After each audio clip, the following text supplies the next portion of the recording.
Now, I'm very excited to welcome back a college basketball specialist and editor and host at the Vegas Sports and Information Network, and Mr. Matt Youmans from VSiN.com. You can follow Matt on Twitter at MattyYoumans247.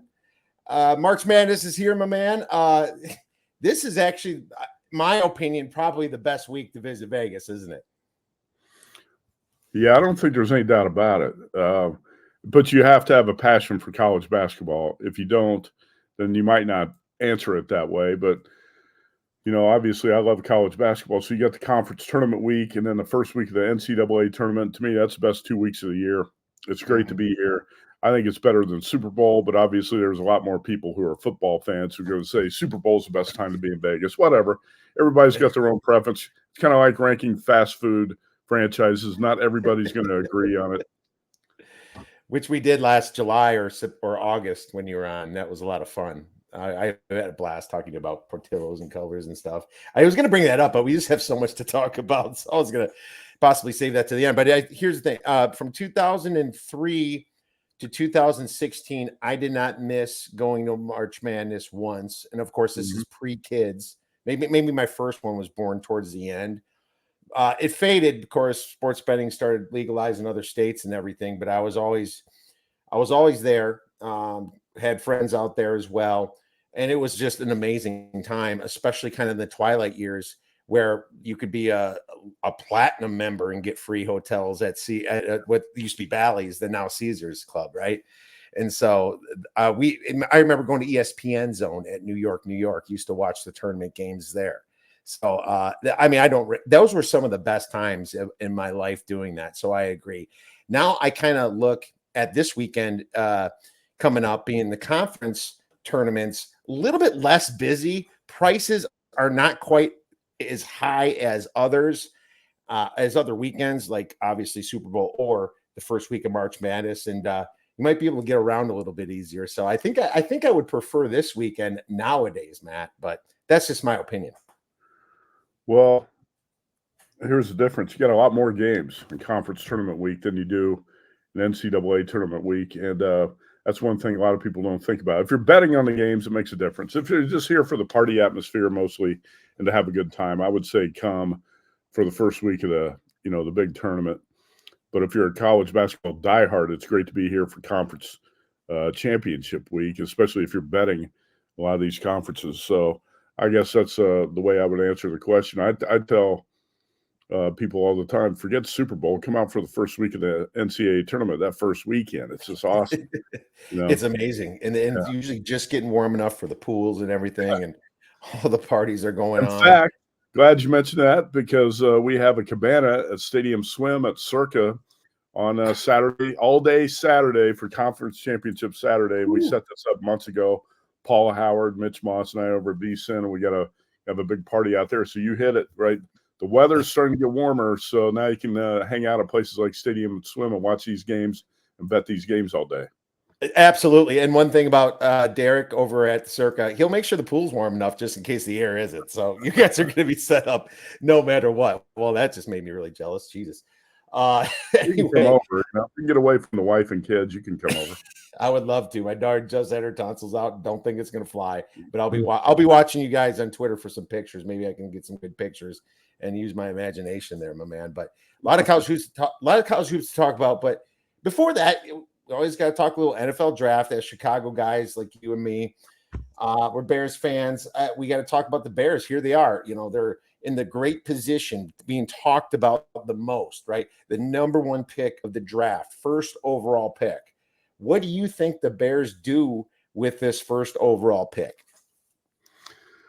Well, what I think they're going to do with it and what they do with it, probably not the same thing. But I'll give Ryan Poles, the GM of the Bears, credit for what he did last year. He fleeced the Carolina Panthers on that trade. And, he picks up DJ Moore, and he gets a number one draft pick. And the Panthers really didn't have – I don't think they had a solid plan or a vision for what Bryce Young was going to be as an NFL quarterback. And then, 1 month into the season, everybody's like, whoa, hey, look, this guy's way too small. He's not a franchise. Look how bad he looks in this offense, and everything just goes downhill fast. And the Bears are sitting there with the number one pick now in a quarterback-loaded draft at the top. So Ryan Poles played his cards right there. And we have to give him credit for that. Is he going to do it again? Is he going to make the right call? See, in the history of the Bears organization, they don't make a series of right decisions, right? They always throw in a really bad one, like, hey, let's trade up for Mitch Trubisky. And who is this Patrick Mahomes guy? Anyway, I think what the Bears should do is trade down to number 2. And I've said this a bunch of times on the VSiN shows. Trade down to number 2 because Washington Commanders will give up a ton to move up to number 1. Obviously, you're going to swap first-round draft picks. At least you'll get next year's 1 from Washington and probably another 2 and who knows what else you can get because the Commanders desperately want Caleb Williams to be the face of their franchise. He's from the D.C. area. You know, there are a lot of people who think he could be the next Mahomes. If he that's part of the fear factor I think the Bears are dealing with is, hey, what if we trade this pick and he does turn out to be Mahomes? Then we're going to look like the biggest bozos of all time. But, you know, I don't think he's the next Mahomes. He's got flashes of Patrick Mahomes in his game. Mm-hmm. But if you go back and watch some of the college tape, like the USC Notre Dame game, you're going to see plenty of flaws in Williams. Now, I do like Caleb Williams a lot. I'm not degrading him or anything like that. But I like Jaden Daniels, quarterback from LSU, just as much, if not a little bit better. And I think Daniels might turn out to be a better pro. He's bigger, at least taller in terms of 6'1" or 6'4", and Caleb 6'1". And, you know, when I watched Jaden Daniels at LSU all season, really well coached by Brian Kelly, made very few mistakes. I think he accounted for 50 touchdowns and 4 interceptions. I'm pretty sure 40 TD passes, 10 rushing, and only 4 picks. Didn't make many mistakes. He's a playmaker from everything I understand. Very solid character kid, which you could say the same thing about Caleb Williams. But if the 2 quarterbacks are comparable, and I think they are very comparable, and I'll rate them both better than Drake May. If you're the Bears, trade down to 2, load up on assets, draft Jaden Daniels at number 2, and you still got a hell of a franchise quarterback here and a lot more pieces you can add to your team. The Bears have done a great job, I think, in the last 2 years making some right calls. That's what I would do. Now, saying that, Kev, I would say that I wish I was in on the workouts and all the interviews, and it gives you a little bit more insight into the players. So I would know for sure that that's the right decision to make. But just based on everything I see, all the games I've watched and everything I read about these players, that's, I think, the move I would make. And I have a lot of confidence that Jaden Daniels is going to be a hell of an NFL quarterback. And I think that'd be the right thing for the Bears to do. Will they do that? Probably not. And here's another thing. I've talked about this on the show, and then somebody texted me and said, hey, based off what you said, I think I should bet Jaden Daniels will be the number 1 overall pick at 25-1 odds. I said, no, don't do that. That's not what I'm saying. I'm saying that whether the Bears keep number 1 or trade it to the Commanders, Caleb Williams is going to be the number 1 pick. I think Jaden Daniels should be the number 2 pick. I agree with you 100%. It's funny. When I heard you say this, I just had Will Hill on, and it was a couple weeks ago, and I tuned into the morning show at VSiN, and then I was like, well, geez, I just went over with Will. I said I would prefer if the Bears can get a haul, get a guy like Jaden Daniels, because Daniels, when he got in that LSU system, got away from ASU, man, he looked so good, and last year looked amazing. And I have, just like you, Williams probably a smidge higher than Daniels, but I'd rather they could both bust. We don't know what's going to happen, and Williams isn't perfect. He has his issues. And yeah, I 100% agree. I hope the Bears get a haul and do that. I mean, would I cry if they don't? No, I think I think Williams is going to be possibly a great quarterback, right? It's not going to be it wouldn't be the worst thing to not get a deal done and finally get your franchise quarterback that would have been picked first last year. So 100% agreement. But then that brings me to the Patriots at number 3. I actually think Washington is holding out, and then they will probably offer the Bears something to get to number 1, because I think Cliff Kingsbury was hired for a reason. Well, that's a whole nother thing right there. But what do the Patriots do at number 3? Or what will they do? You can answer either what should they do or what will they do. Yeah, I'm not a Patriots insider. I do follow one of their beat writers, and based off what he's been reporting. I think the Patriots are either going to trade down, which wouldn't be the worst idea. If you don't love the quarterback who's there at 3, you probably should trade down because there's going to be somebody else who loves that quarterback and will give you a lot to move up to the 3rd spot. Or maybe take Drake May or Jaden Daniels, who's ever there at number 3. I think, if the Patriots got Daniels at 3, I think they would have to be thrilled with that, right? Oh, God, yes, absolutely. I'm not convinced on Drake May, but I know there are others who are. So I would say if the quarterback you really like is there at 3, you take that quarterback. If you don't really like the quarterback, you trade down because you get a lot of value from trading down. But it's hard to say what the Patriots should or would do at this point, but I think that's my assessment of it right now. It sure looks like quarterbacks are going to be 1, 2, 3 off the board. Well, Mac Jones is gone. It makes him more quarterback. I would trade down if I was the Patriots either way. And as I just think there's a lot of – I don't like the North Carolina quarterback. And maybe I'm just biased because of Mitch Trubisky coming from North Carolina. I don't know. And I don't know if that's proper, if I should be thinking like that. But I just – seriously, this is also the ACC that was a very weak conference, in my opinion, minus the Clemson and finally Florida State last year. So that's who he played against is those kind of, teams that were just no good. But I have made lower. I would even rather have Marvin Harrison, and I'm normally not a wide receiver guy at all in the top area picks, but I think Marvin Harrison is special, so I would possibly grab him if I was the Patriots. But I think trading down would be the number one thing. Tons of movement today in the NFL. So if you're not following, Kirk Cousins is already at Atlanta making $45 million a year. $150 million guaranteed, just a ton of amazing moves today. And we all got to study up on them because, obviously we're going to be betting season win totals soon. I haven't played one yet, but I might start thinking about that soon, Matty. Back to college hoops. We have March Madness, and obviously this conference tournament time, but I'd be slighted not to ask you who your top 8 teams are in order. Let's just say you were the committee, Matt. How would you see these teams? Ones and twos, starting with the top. Okay, well, there's 2 different things, 2 different ways to answer that question, because how the team should be seated at the top are not exactly how I have the teams power rated, right? Because let's do power rated then. I'll go with my power ratings because I don't think there's any doubt when you look at all the different metrics that Purdue's got the best resume and should be the number 1 overall seed.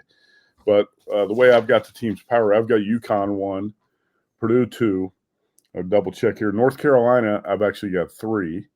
Tennessee 4. Kentucky 5. Houston 6. Arizona 7. And Auburn 8. That's my top 8, my power ratings right now. Okay, good stuff. Pretty close to mine. I have UConn number 1. Similarly, I actually have Tennessee number 2. And I know the Rick Barnes thing. And between Matt Painter and Rick Barnes, God, wouldn't it just be the year that they both play each other in the finals this year? Well, right? They did actually. Barnes and Painter matched up in the Sweet 16 in 2019, and that was a game Purdue won in overtime with Carson Edwards, who was a hot shooter, and then Purdue advanced to face Virginia and appeared to have the game won in the final seconds. Virginia threw in that shot to force overtime, and Tony Bennett gets over the hump and beats Matt Painter. He goes to the Final Four and wins the whole thing. How ironic was that? You had Barnes, Painter, and Bennett all in the same regional final, and then Bennett got the monkey off his back. I remember exactly where I was, and that was an interesting overtime final against Texas Tech. That very questionable call in overtime, if you remember that one too. But if I remember that, hell yeah, I remember that. I've been talking about it for the last 4 years. Tech got screwed by the officials on 2 calls in that game. By the way, I had Tech on a huge futures long shot ticket that year, so I was able to hedge, at that point. But still, it was triple-digit odds. I had Texas Tech out that year, and Tech definitely got screwed by 2 calls in that game. It's funny how the only people who ever talk about stuff like that are like the diehard psychotic fans or those of us who are betting on the games, right? You never hear the media or the announcers mention how that call turned the entire game. Tech should have won that game. The officials, a screw job there. Oh, absolutely. And I was probably both. I probably also had a Tech future, but I'm sure I would have hedged as well. So I was a psychotic fan and that, but I also dealt I'm not going to get into my Badgers either. We'll just leave it at that. But yeah, UConn, Tennessee, North Carolina 3, Purdue number 4 for me. I just think I love Zach Edey as a kid. I think that the Big Ten really liked Purdue this year, and they got some favorable stuff. But still, I have them in my top 4. Both just like you, I have Houston out of the top 4. I have them at 5. Mm-hmm. I just think that field goal percentages could bite them in the ass, and they could be one of those teams ousted early if they're not hitting their shots. Kentucky 6, Creighton 7, and Auburn number 8. Yeah. So I'm not that far different from you in that. So that's good stuff. Let's get into some conference tournaments then, my man. Starting with the ACC. We'll go alphabetical order here. ACC, pretty weak this year in general. Do you have any plays in the ACC? And I think I'm just going to use the DraftKings odds here. I'll quick pull them up right now. ACC, of course, it's not the first thing that shows up here. North Carolina plus 150, Duke plus 160, Clemson plus 850. So a big difference between Duke and Clemson. Wake plus 900. Then it just goes down from there. Pitt 1200, Virginia 1900. Did you play anything in this one? Yeah, it's interesting because at the Westgate Superbook, Duke is the favorite at plus 150. North Carolina is plus 175. You definitely have to look at different books if you're going to bet these odds. And I'm not even going to get into the money line rollover discussion on this podcast because, yes, there are situations where if you rolled over each game on the money line, you're going to get a better number. I had a situation last year where I bet the number pre-tournament on the futures, and I got a much better number than I would have if I did the money line rollover because one of the favorites got upset in the bracket. So it's not every case where the money line rollover gives you a better number. Right. But for this discussion, I'll just talk about the futures odds. I actually think Duke should be the favorite because Duke's been beat by Carolina 2 times now. And I think that senior day stuff is a big distraction sometimes. And I did like Duke Saturday against Carolina, but those senior day ceremonies and things like that, Blue Devils got off to a flat start. They were, down 12 points before you even know, and that set the tone for the game. I hate the senior day ceremonies.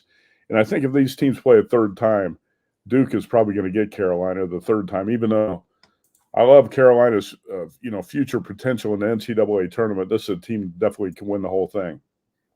Odds value, I see Clemson at 10-1 at the Westgate. It wouldn't surprise me if, Clemson is the type of team that could win the ACC, but I have not bet this one yet. I disagree with the number 1. I think UNC should be number 1. I just think that Duke with Filipowski there, you saw he got roughed up against Tennessee. When he plays a really defensive-oriented team, they kind of crawl back into their shell a little bit. Now, you're right about senior day being a distraction, but I just think North Carolina with Davis there, RJ Davis, I think they have a little bit of a higher ceiling but a lower floor than Duke. I think Duke could go farther than them because of that. But I took UNC plus 190, and yes, the money line rollover, we've said it a million times, it would probably be better. But you're also betting that, they're not going to be a minus 800 against a Syracuse or something. Right. Same thing. I took 2 plays on it. I'm taking Clemson at plus 950. I thought Clemson had Duke, and there was a little bit of a questionable call at the end of that game. I thought. And so I think I'll be golden if UNC is against Clemson, being that they're on opposite sides of the bracket. So that's the way I took it. And obviously chances are that's not going to happen, but I feel pretty good about that. And if Duke beats me, so be it. We'll move on to the next. I'll say one more thing about North Carolina. And this is why, if you want to buy Carolina futures by stock in the Tar Heels, I'm not going to argue with anyone.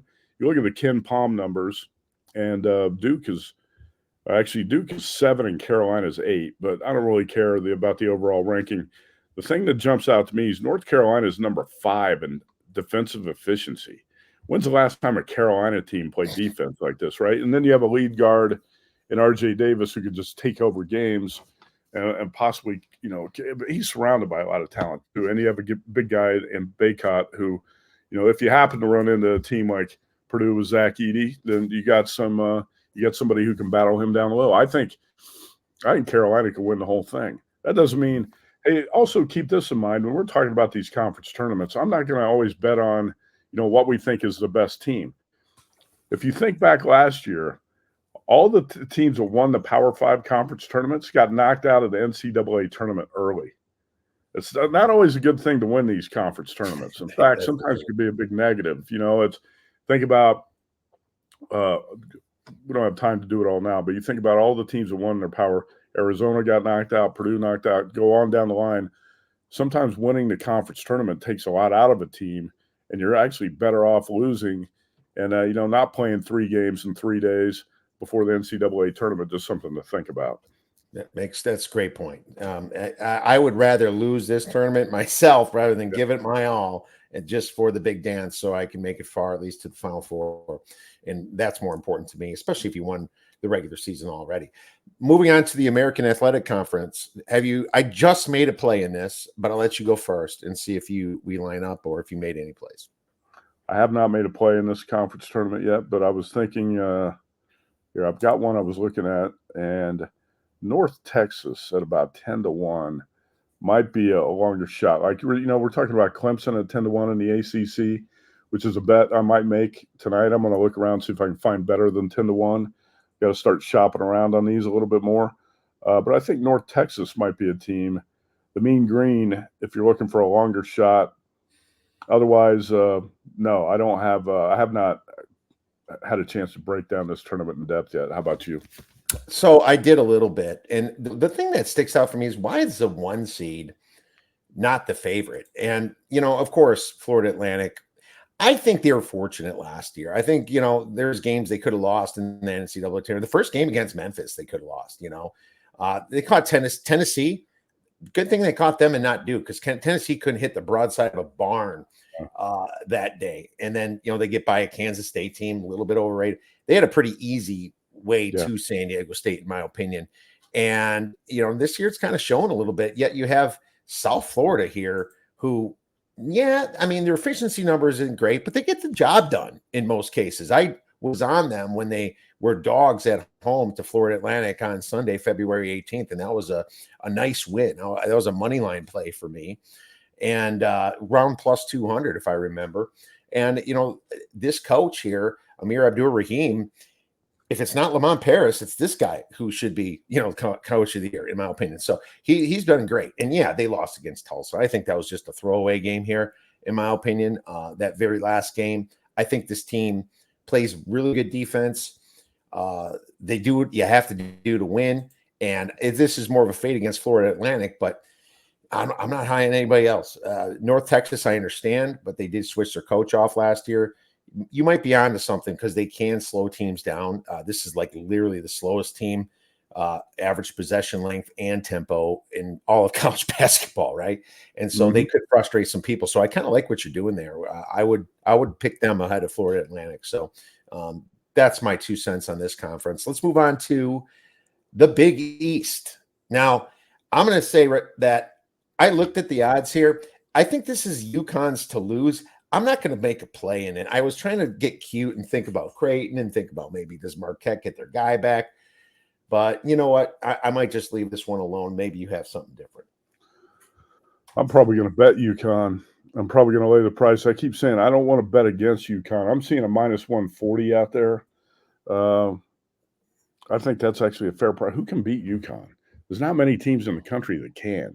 And if Tyler Kolek, the point guard for Marquette's not out there healthy, he's got that oblique injury.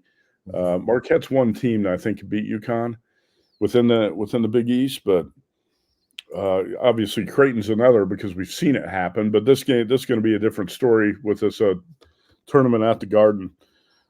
I'll make 2 plays on this. I'm going to bet UConn to win it, and I'm going to make a small long shot bet on the man in the white suit, Rick Pitino, and St. John's at about 15-1 to possibly make a run at the Garden. But I'll have a much bigger play here on UConn. I think it's not going to be surprising to me if UConn doesn't lose another game the rest of the way. It's just a complete team. The only problem is there's not a lot of depth on Danny Hurley's bench.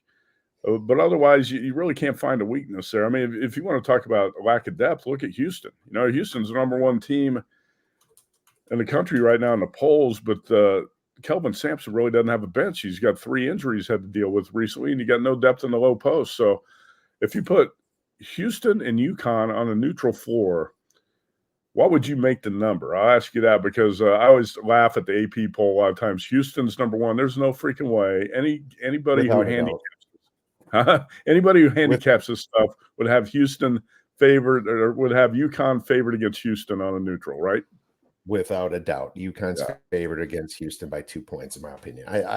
I would be shocked. And so sometimes efficiency sites are a little wrong too, just because teams like to blow out teams more often. And if your schedule wasn't that great in the non-conference like Houston's and a few others, then that's what it is. And the truth is that Houston took care of business, but they showed their flaws. They showed some flaws this year. And I think UConn, coming off in a letdown year, did a lot better than I expected anyway. With Klingon and a couple of the guys that they picked up from last year, I really like that Cam Spencer. He's just having a wonderful year there. They're not super deep either, but the UConn would for sure be a 2-point favorite in my opinion. So 100% agreement with you on that one. If not, I'm betting them. So we'll just say that. How about the Big Ten? So we just, talked about Purdue a little bit. What are your thoughts on the Big Ten? Obviously, Purdue, the big favorite in this. I think they're even plus 100. Yeah, in DraftKings, plus 100. Illinois, plus 300. Then Nebraska, believe it or not, plus 700. Michigan State, I thought 10-1. And it all goes down from there. Well, like I said, I don't think it would be the worst thing for Purdue to actually lose in this tournament. And, there's the sense of urgency for the Boilermakers should not be great because they won the tournament last year. They've won the regular season championship back-to-back years by 3 games or more. And really next week is how the NCAA tournament, the next 2 weeks is how Purdue's going to be judged by everyone, right? Nobody gives a crap about what Purdue does in the Big Ten or the non-conference. They want to say, can you win games in the tournament? And that's it. That's what the whole season's come down to for this team. Now, I like Illinois a little bit in this conference tournament, and I'll give you a long shot. Ohio State at 35-1. I think since the coaching change, they got rid of Diebler in there, has really cranked up the defensive pressure. The intensity that the Buckeyes play with on the defensive end has been a 180 from what they were with Chris Holtmann sleepwalking out there on the sideline.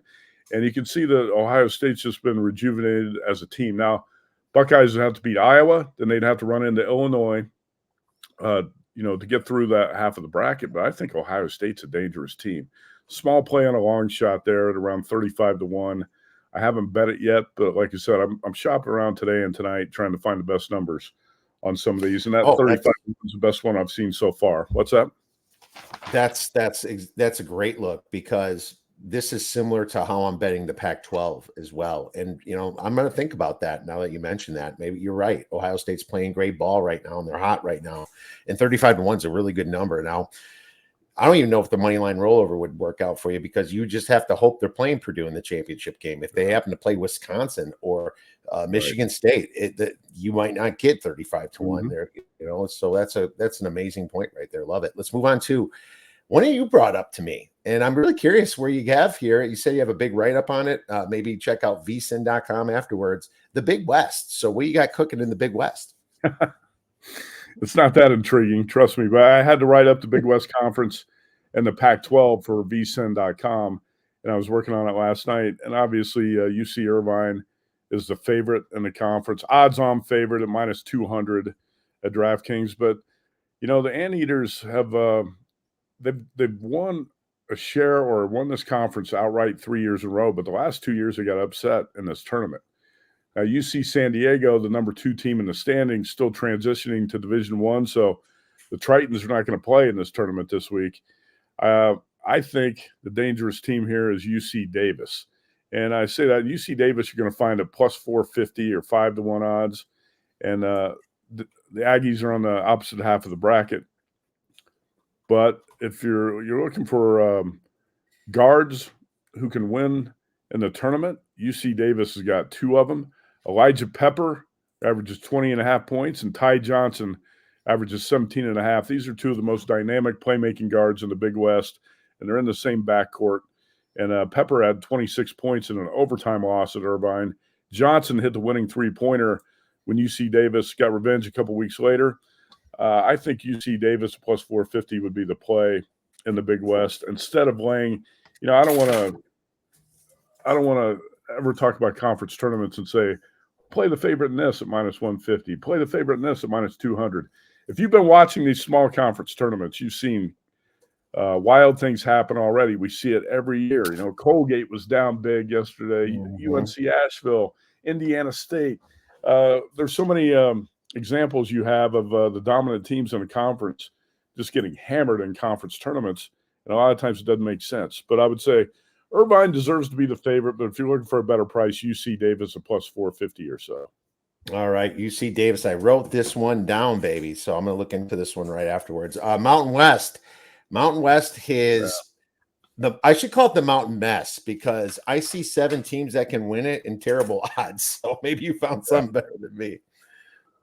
Well, I don't like San Diego State to win the conference tournament. And I know that's going to be the popular pick by a lot of people. I'm looking at the odds board right now, and San Diego State is the favorite. But the Aztecs have not been playing well, and they have not been really rebounding or defending like they had in the past. I kind of feel like they're living off last year's reputation a little bit. You see a team get to the Final Four, get to the championship game, and then all of a sudden people think, well, now that we've seen them do it, we're going to bet on them the next year. We're going to bet on them in the future because we know it can happen.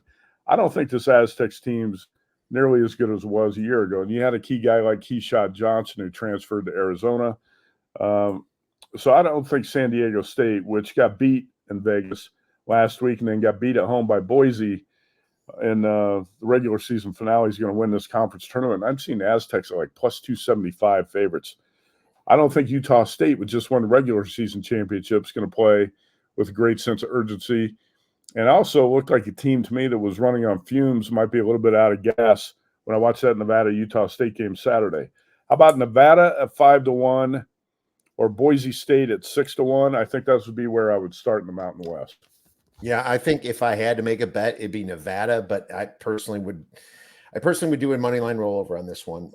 At this at 5-1, you should be able to do a lot better than that because you keep doubling your money side. So I'm gonna, since you kind of mentioned them as well, I'm gonna look a little deeper into Nevada. Let's move on to the Pac-12 tournament. Now, as soon as these odds came out on Sunday on DraftKings, and to be honest with you, FanDuel was a little bit slow for these odds, but DraftKings was fast. I took USC at 45-1. I had USC on the money line against Arizona, and I've been betting USC the last 4 games, and they have been just covering like masters. And that Washington State game too, even though they lost that was one hell of an effort. And Washington State had to really dig deep to win that game. Couldn't believe they lost against Washington afterwards. But anyways, USC needs this bad. Does Arizona need to win a dying conference that's not going to be around next year's conference tournament? Absolutely not. If they think they may be going to get a 1 seed, man, I'd rather bet on a dog that's fighting for his life than that just wants a better dessert. So I took USC at 45-1. It's down to 35-1 at this book at DraftKings, and you can probably still find some 40-1s. I know they have a tough draw, but I think this team can do it. Well, you said most of it there. I talked about a week or 10 days ago about USC. I said, watch out. This team's coming on strong. They're finally healthy. They got all these promising young players on the floor together, and they're getting it together. Don't forget, USC, a lot of people thought was a top 25 team preseason, and it just didn't come together. Injuries were part of it. I heard somebody, I think it was BetMGM, opened USC at 50-1. Somebody told me that Sunday, and by the time I tried to get the bet, the number had moved dramatically. So I think 35-1 might be the best you can find. So I will have a small play on USC. The one thing that kind of bums me out is the draw really stinks because, USC is going to have to get by Washington, which shouldn't be a problem, shouldn't be a big problem. And then you got to play Arizona in the next game. Are you going to beat Arizona twice in a week? After the Cats just had their butts kicked and Caleb Love played terribly in that game Saturday night. I don't love that situation, man. I really wish USC was on a different half of the bracket than Arizona and didn't have to play the Cats in the second game of the Pac-12 tournament. But with Boogie Ellis, Isaiah Collier, and all the pieces surrounding those two guards, I think USC can make a run and win this conference tournament. And like you said, I almost feel like you watch Arizona lose to Princeton in the first round last year. You watch Purdue lose in the first round.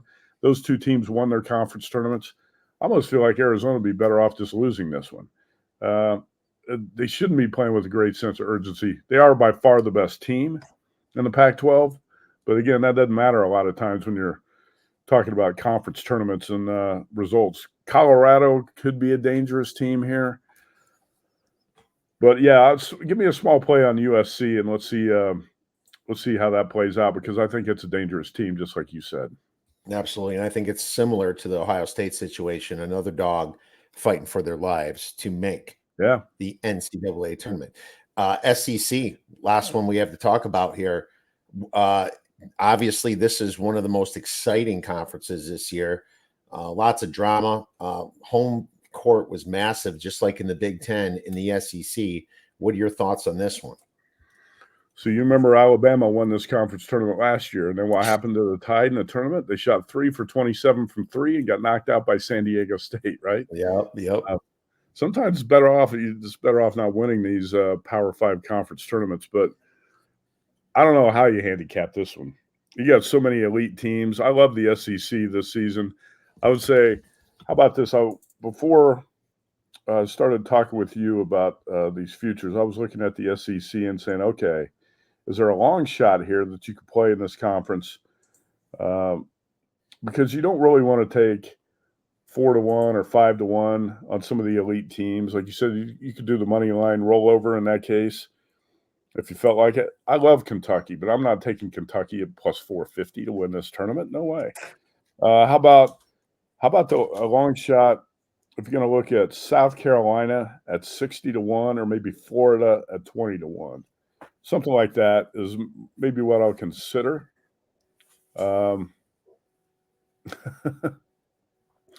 Chris Zanook just sent me a text, said sometimes it's better not to win the conference tournaments. I said, Chris, that's good stuff. Now, I think we said that too much, maybe. Huh? I think maybe we mentioned that too. We might have mentioned that too much. I think we probably said that 4 or 5 times, so I'm not going to say it again. Okay. It's important stuff, though. That's the truth. I did bet Kentucky, and the only reason I did is because I'm just fading Tennessee on one side, and I want someone from the other side. I don't like Alabama at all.